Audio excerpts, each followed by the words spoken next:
Hi, welcome to Narrowboat Living. I'm Denise. I'm Brian. And we're just leaving Braunston and heading down towards Napton. Norton Junction. I can't believe I just did that again. Norton Locks. So, and hopefully today we'll get down Norton Locks or up Norton Locks. I haven't really looked whether we're going up or down. When Denise finds out where we're going. But once I've worked out where we're going. But anyway, do come along for the journey, and hopefully the GoPro will work today, which unfortunately it didn't yesterday for some reason, and we hope you enjoy the trip.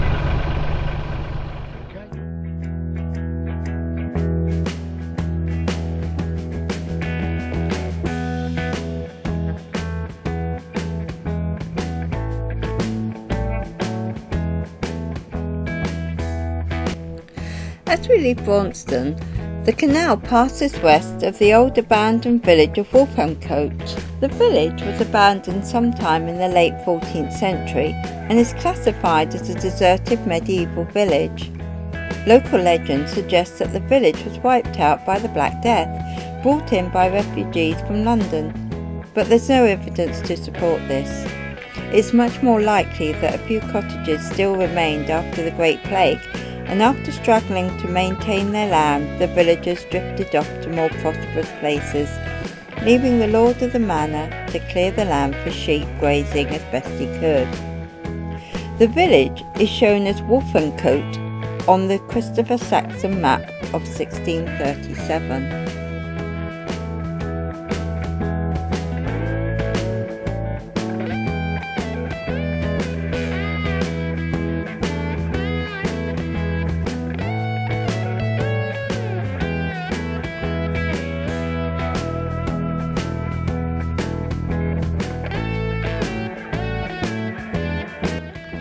The area around the old village is also rich in industrial archaeology.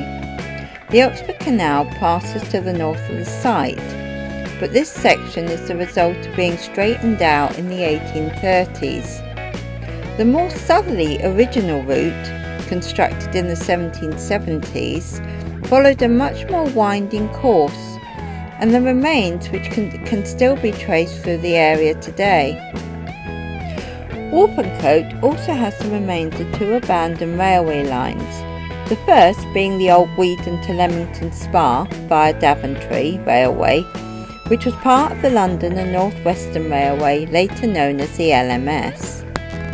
This railway was closed to passengers in September 1958 and to freight in December 1963. The second railway was the Great Central Main Line, which closed to all traffic in September 1966. The former passes quite close to the south side of the church, which can still be seen today, and still has 2 services a year. The 2 railway lines crossed a short distance to the west of Wolfencote.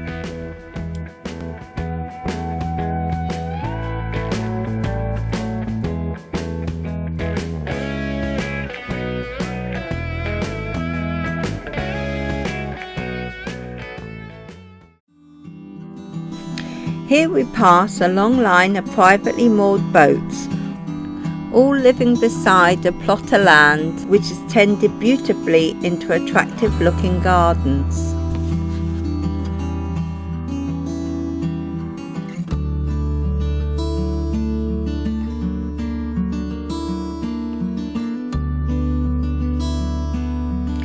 As canals are narrower than the average length of a boat, we use a dugout gap in the bank, such as this one, called a winding hole. The winding hole is used to turn the boat around so we can go back the way we had just come.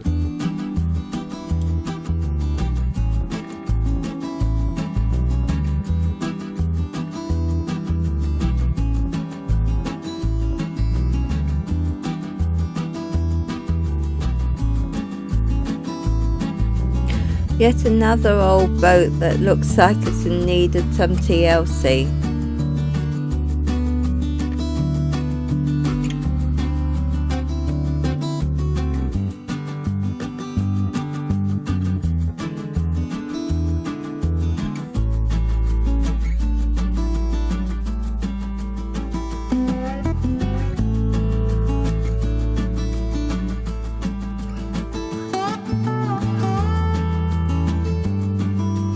Is that a wide beam I see? Unusual on a narrow canal.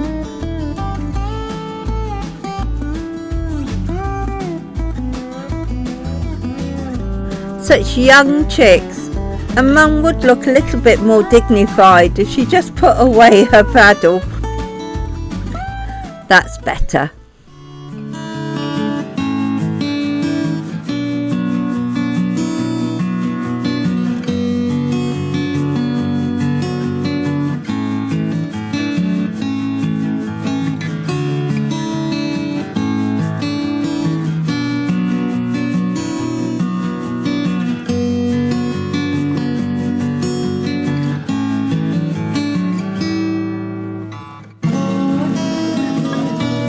I do love little boats, and to see two of them together is just the cutest thing.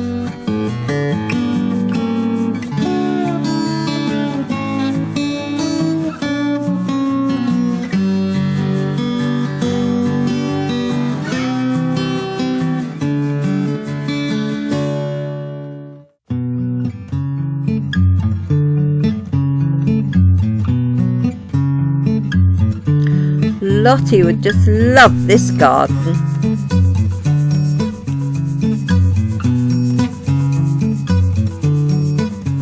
Not sure how she would get on with the canoe though.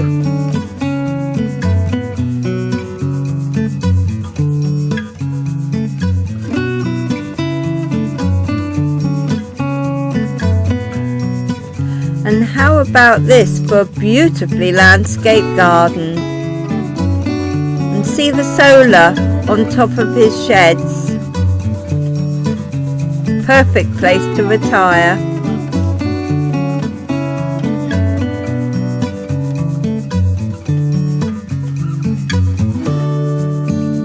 And this boat, if the sides were any higher, would come to a point.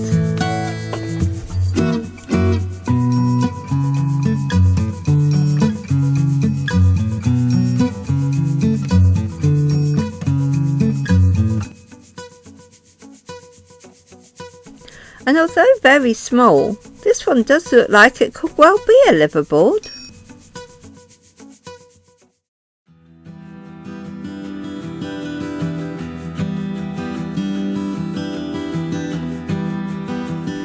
For the next few miles, the Oxford Canal does what it does best, and that's wind its way around glorious countryside. So sit back, relax, and enjoy the cruise.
Time for a break and give Lottie and Tuttons a chance to stretch their legs and get a breath of fresh air before we go on again.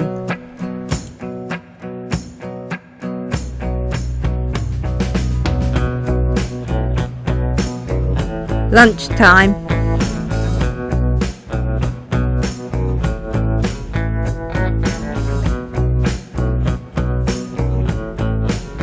It's not long before we're cruising once again.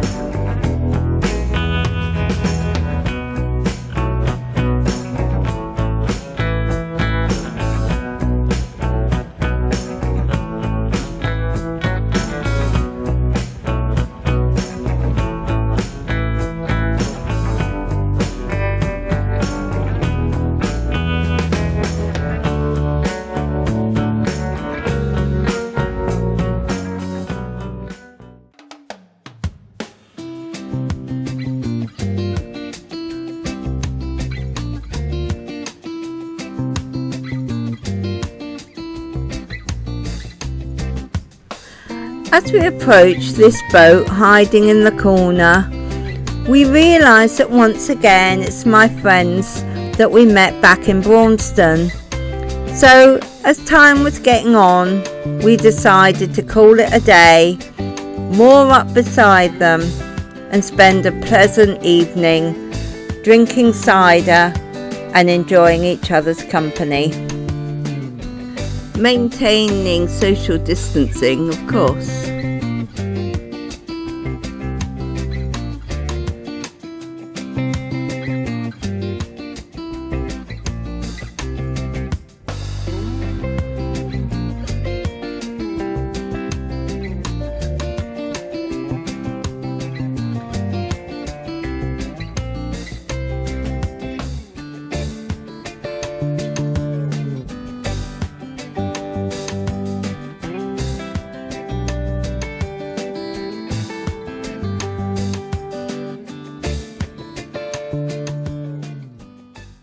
The next morning we passed the village of Lower Shuckburgh, which lies just north of yet another deserted village of Upper Shuckburgh.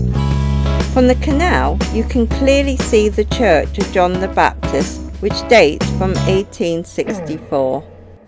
Shuckburgh was mentioned in the Domesday Book as Sochburgh, possibly referring to a long lost burial mound or barrow.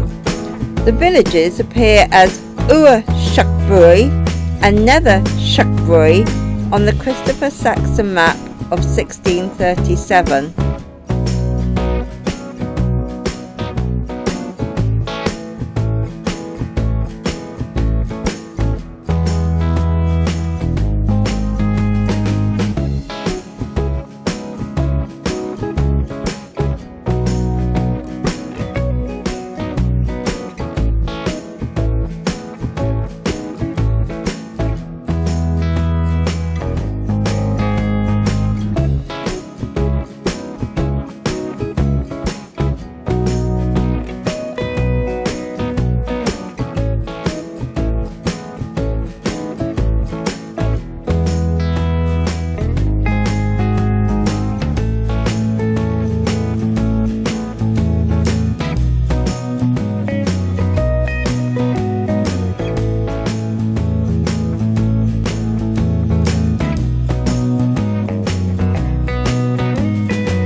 It's not long before we're at Napton Junction, where the Grand Union leaves the Oxford Canal for Birmingham.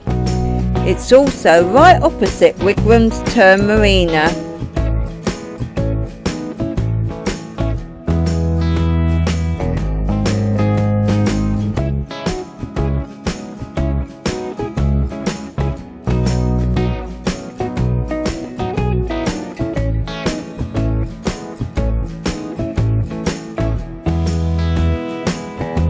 We finally come into moor at a nice spot situated between both Wigram's Turn Marina and Napton boats.